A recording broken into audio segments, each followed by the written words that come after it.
I'm John Strum, and this is Real Talk MS.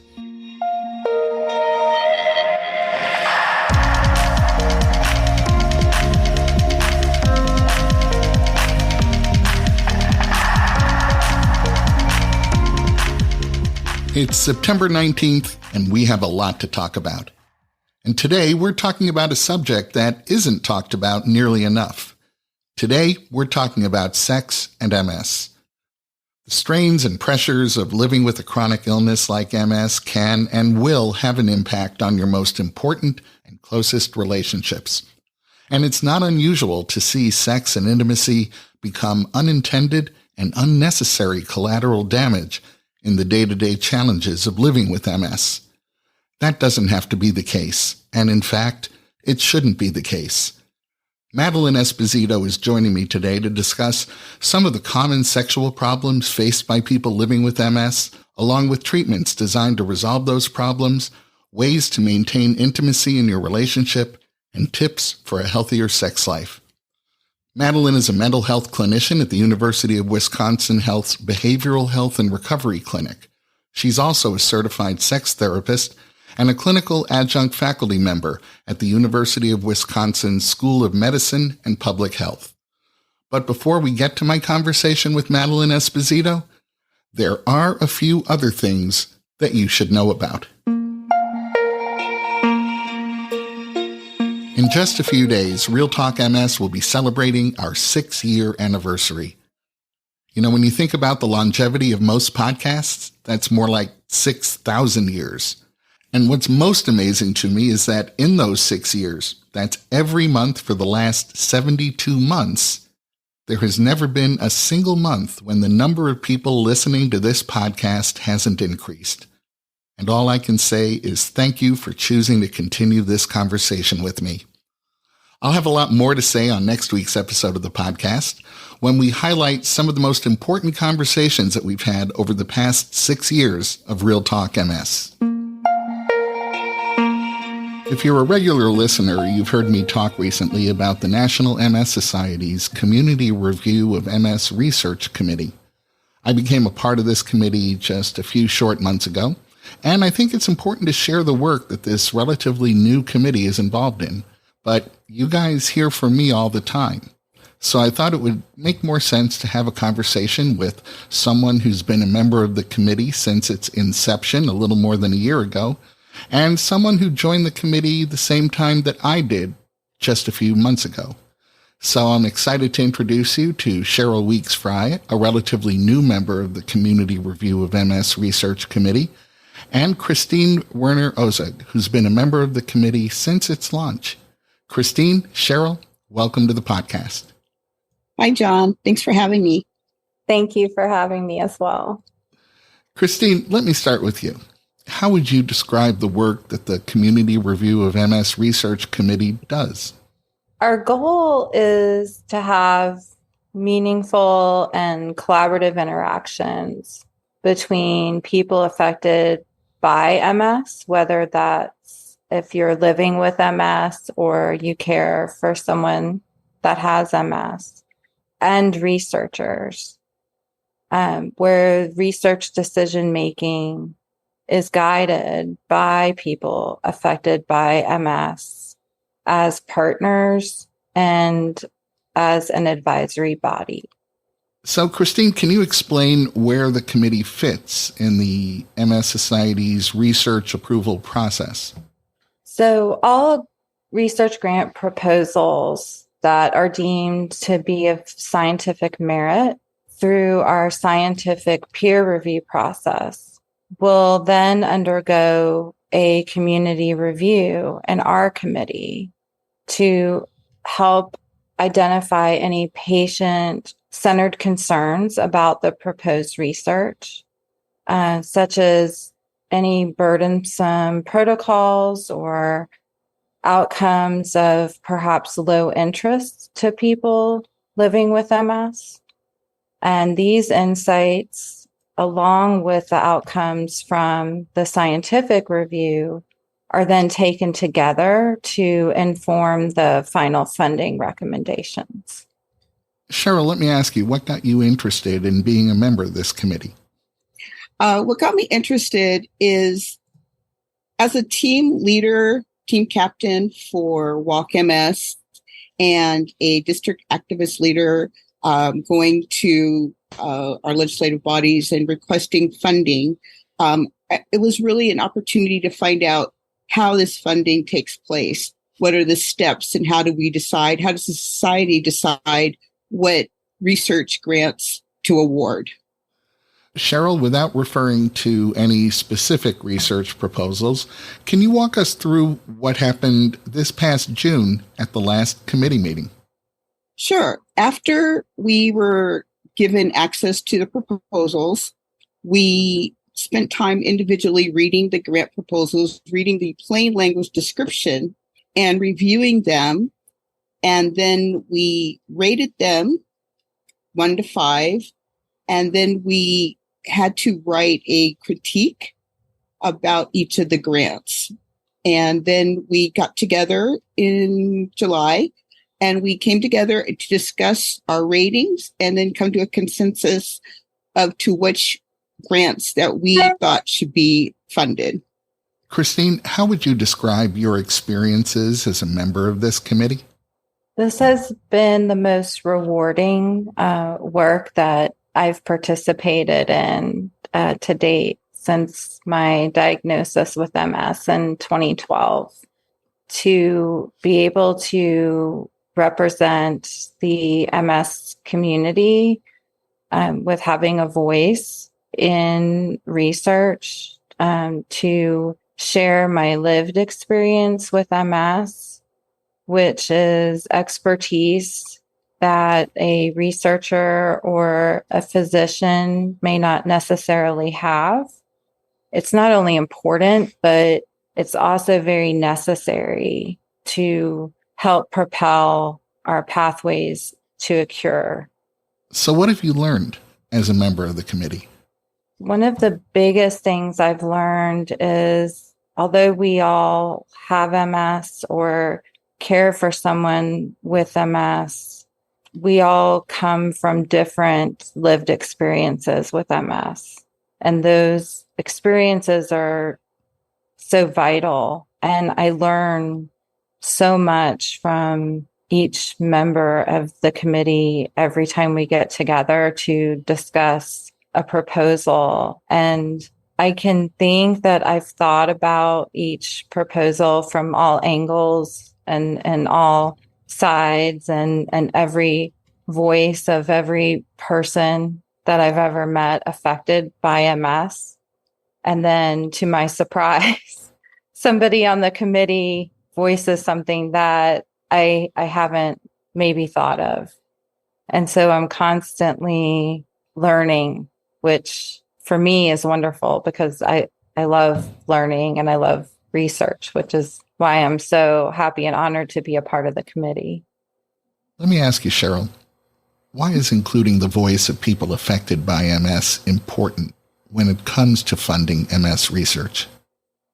I think it's important that researchers have a voice from someone actually living with MS or caring for someone with MS. It gives them a perspective that they may have not thought about. Everybody's different with MS. And even Kristine was saying that she thought about the grants and how it would affect people. And then you find out that that's not something they're interested in, who's living that particular portion of the disease, or they're just not interested in that. It's not relevant to them. So I think that those kinds of considerations need to be brought to the researchers so that they can have an idea of better grant proposals, better research, and things of that nature. Well, Cheryl Weeks-Frey and Kristine Werner-Ozug, I want to thank you for stepping up and ensuring that the voice of people affected by MS is part of the research funding approval process at the National MS Society. And thanks for talking with me today. My pleasure. Thank you for having us, and thank you for being a part of the committee as well. Over the past few months, we've been talking about the benefit and importance of moving away from the traditional descriptors of multiple sclerosis.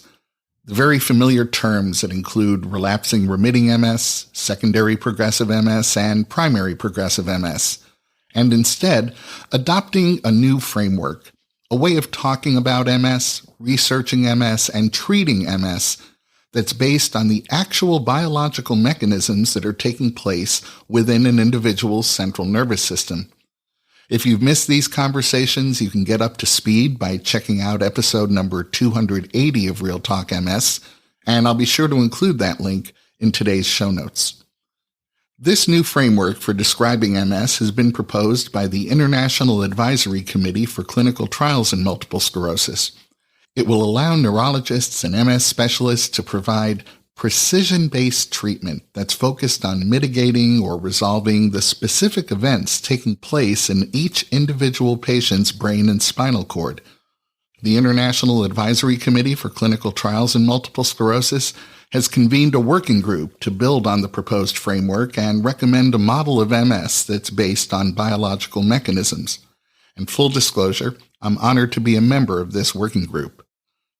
Since updating the fundamental way that MS is described, diagnosed, and treated is something that's going to impact people living with MS, researchers, clinicians, patient advocacy organizations, policymakers, and the pharmaceutical industry, literally everyone in the MS ecosystem, we wanted to understand the MS community's perspectives on the need to change those MS clinical course descriptors and expectations for a new approach to describing MS.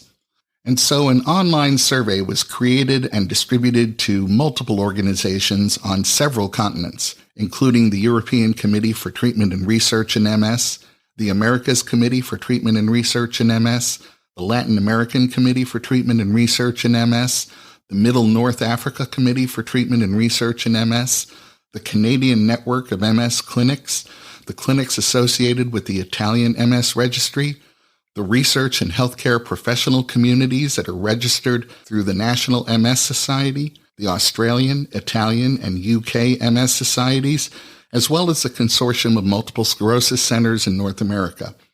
And to capture the opinions of individuals not associated with a specific organization, the survey was further distributed through LinkedIn and Twitter. The survey was open from December 12, 2022, through January 26, 2023, and 502 responses were received from 49 different countries. The majority of respondents turned out to be neurologists and researchers, and 77% of the survey respondents supported changing the current MS clinical course descriptors. They preferred a framework that informs treatment decisions, aids in the design and conduct of clinical trials, allows patients to understand their disease, and links disease mechanisms and clinical expression of disease. Clinical validation before making these broad changes and ease of communication to patients were rated as the most important aspects to consider when developing any new framework for describing MS. There's a lot more work to be done here, and that's going to involve further engaging a broad range of the affected stakeholders. So this is something I know we'll continue discussing in the months ahead. If you'd like to review the details of the results of this survey, you'll find a link in today's show notes. A research team at the University of Chicago's Pritzker School of Molecular Engineering has developed a novel vaccine that, in animal models of MS, has been shown to completely reverse the autoimmune response linked to multiple sclerosis while leaving the rest of the immune system intact. In multiple sclerosis, the body's immune system mistakenly attacks healthy myelin cells in the central nervous system, which is why MS is defined as an autoimmune disease. Now, a typical vaccine teaches the human immune system to recognize a specific virus or bacteria as a foreign invader that should be attacked, and the T cells in our immune system are the attackers. That's their job. However, this research team has created what you might think about as an inverse vaccine. This vaccine erases the immune system's memory of a specific molecule, and that effectively stops the autoimmune response that destroys healthy cells. Here's how it works. Cells die in our bodies every day. They're replaced by fresh cells. But these cells that have died appear as broken cells to our immune system. Our liver has the capacity to naturally mark these broken cells with a do not attack flag, so that our immune system doesn't identify them as somehow irregular, foreign, and then attacks them. The research team took one of these so-called broken cells that the liver marks as not harmful but friendly, and combined it with a molecule that is being attacked by the immune system. In the case of MS, a myelin molecule. So instead of revving up the immune system as we would see in a typical vaccine, this vaccine tamps down the immune system, but only in one very specific way, the way that our T cells identify myelin in MS. When this inverse vaccine was introduced into an animal model of MS, the immune system stopped attacking myelin, allowing those nerves to function normally again and reversing symptoms of the disease in the animals. So it's not just a treatment that might prevent MS. It actually stops MS and reverses the damage that's been done. This inverse vaccine is a potential game changer, but it's still very early in the game. There's a phase 1 clinical trial underway to test this vaccine for safety, so there's a long way to go. But it's exciting to be traveling down this new path. Now, if you'd like to review the details of this study, you'll find a link in today's show notes.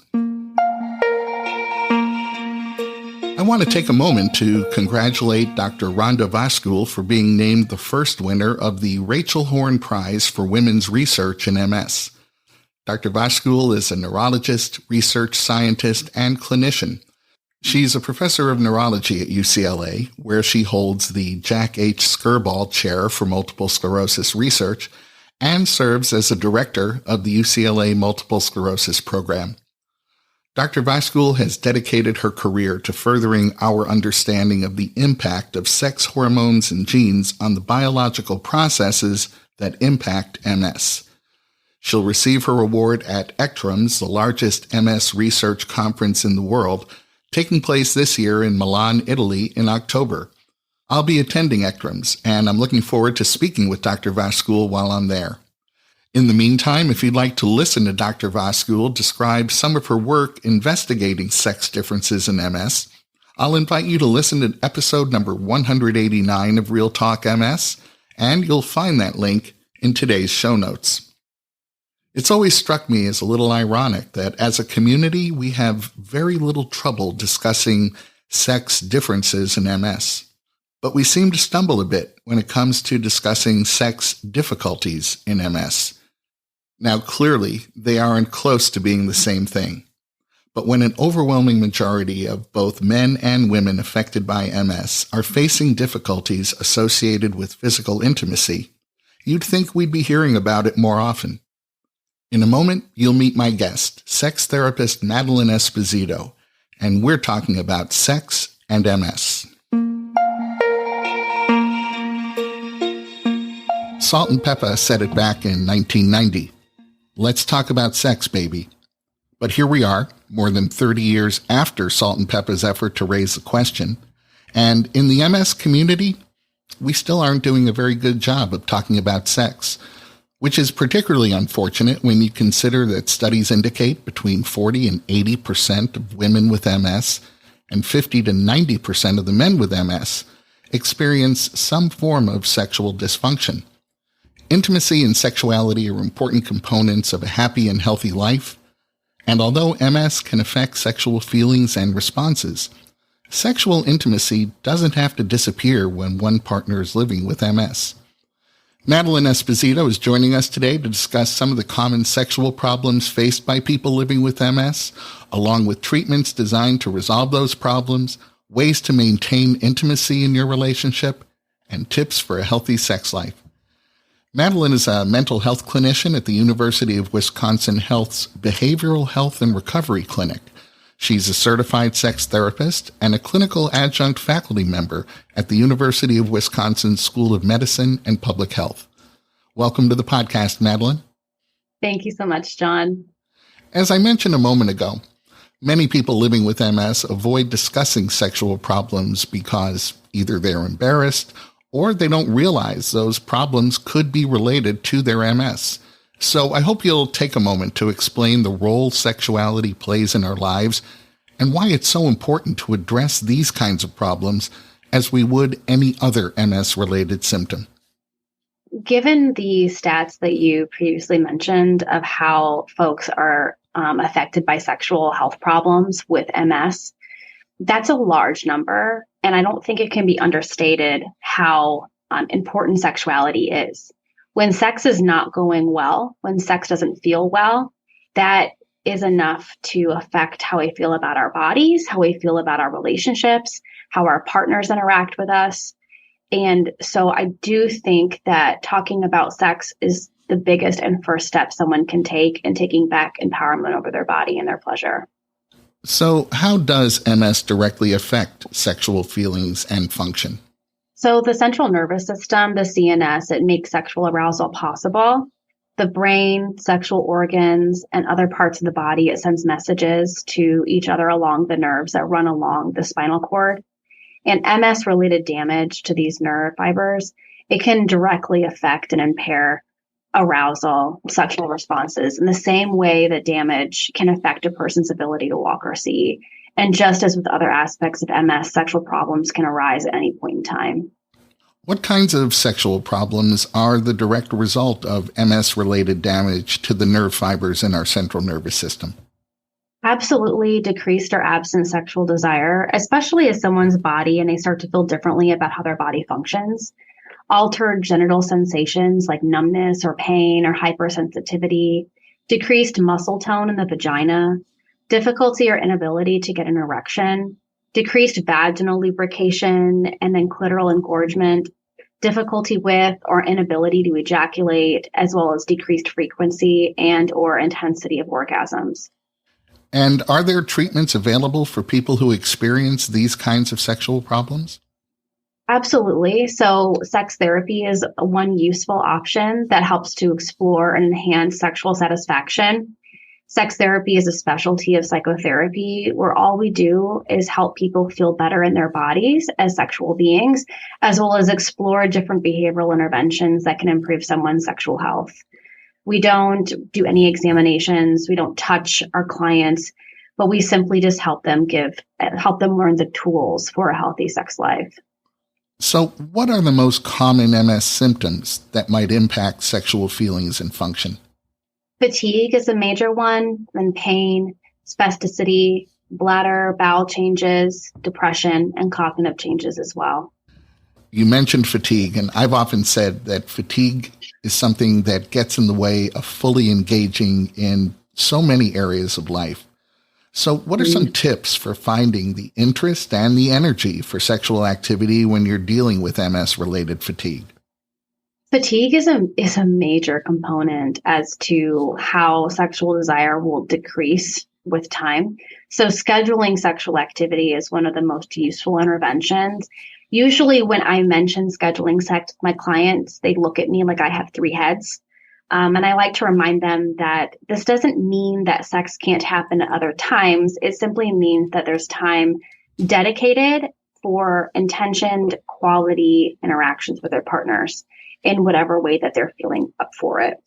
I also am, reminding clients that scheduling means that you can also take back control of what you're doing during that day. So being able to not invest in activities that are time intensive or energy intensive, as well as being open to intermissions during sex and not having sex expectations as to what needs to happen during sex. So penetration being not a requirement, as well as expanding the kind of sexual aids that are used in the bedroom. Bladder problems are common in MS. And if you're dealing with leakage, it can make sexual activity embarrassing. And that leads to many people with bladder issues simply starting to avoid sex. Is there anything someone with MS-related bladder issues can do to prevent bladder accidents from happening during those intimate moments? Absolutely. So scheduling sex, which I previously mentioned, it helps to lower that anxiety for that leakage. And with scheduling sex, it provides the opportunity to empty the bladder beforehand, as well as making sure you have waterproof sheets. Rubber is a great alternative unless somebody has a latex allergy. Avoiding positions that place pressure on the abdomen, as well as avoiding caffeine and alcohol beforehand. Some people also find it beneficial to have sex initially in the shower or the bath so that leakage is not as noticeable. People living with progressive MS often rely on their partner to assist them with everyday activities like getting dressed, transferring to a toilet, or getting in and out of bed. Often, a care partner relationship stops feeling like a relationship of equals, and that imbalance can be an obstacle to intimacy. What's the best path to maintaining or reclaiming a sexual relationship between a care partner and care recipient? I don't think that it can be understated how chronic conditions like MS affects relationships and affect partners. Many of the people I work with describe feeling infantilized, as though their partner is the parent and they are the child in need of being taken care of. This is a recipe for lower desire in both partners and can result in lost connection. Some of my recommendations include dedicating time together for dates and also introducing erotica or other sexual aids that reignite interest and curiosity and then change those typical routines. Some folks may also benefit from couples therapy to learn more about how to increase desire in their relationship. Communication is often the key to resolving all kinds of relationship-related problems. What are some tips for how partners can start talking about these sensitive issues in an open and honest way? I appreciate conversation starters, especially the use of sexual health books that can foster these conversations. Books like Come As You Are by Emily Nagoski or Speaking from the Heart and Hottership. And either of these books and many others actually include talking points that can be shared with partners to facilitate that conversation. Sometimes simply just sending over a text or writing a letter or sending over an email can help to begin that conversation and give the partner some space, some time to come up with something that I'd like to come up with a thoughtful response. Should someone with MS be communicating with their healthcare team about sexual problems they might be experiencing? And if so, who should be included in those conversations? That's a great question. I do think that health professionals should be talking about sex with their patients, but I also recognize the hurdles and the barriers to that. And that's something I'm continuously trying to shift in a medical system. So with that in mind, I do encourage my clients to engage in conversation with their medical providers, to ask questions and to advocate for themselves as sexual beings. Many providers do not prioritize sexual health as requirements for a satisfying life. I also recommend discussing it with care providers that are prescribing medications and asking questions about sexual side effects. I heard you mention sex therapy earlier. When is it time to reach out to a sex therapist? And what kinds of things should someone be considering when they're looking for the right sex therapist for them? It's never too early to reach out to do therapy. You don't need to be in acute crisis or be super depressed or really struggling to initiate sex therapy or therapy at all in general. Sex therapists were trained to provide sex education and space for individuals and couples to share their most absolute secret and sensitive concerns and share these without judgment or being misperceived. I recommend linking with someone who's certified through the American Association of Sexuality Educators, Counselors, and Therapists, or AASECT. We have a rigorous certification process and are equipped to use evidence-based approaches that would promote the most change. Well, Madelyn Esposito, thank you for all you do to improve the quality of life for people affected by MS. And thanks for talking with me today. I hope we can do it again. My pleasure. I look forward to it, John. That's going to wrap up this episode of Real Talk MS. Real Talk MS is powered by the National MS Society. And you can share this episode of the podcast by letting your friends or family members know that all they have to do is point their web browser at realtalkms.com/316. You'll find that link in today's show notes so you can easily copy and paste it right into an email or a text.